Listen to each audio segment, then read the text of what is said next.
Indian film industry talent ని ప్రోత్సహించేందుకు భారత ప్రభుత్వం నిర్వహిస్తున్న ప్రతిష్టాత్మక వేడుక international film festival of India.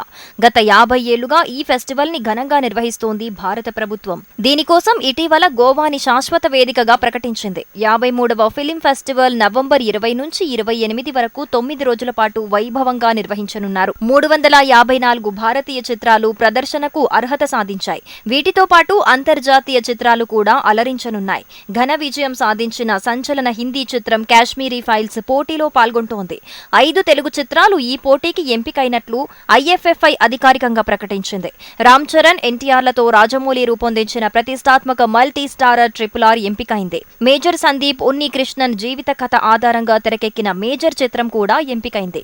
Balayya, Boyapati కాంబోలో వచ్చిన బ్లాక్ బస్టర్ అఖండ ఈ పోటీలో పాల్గొంటోంది.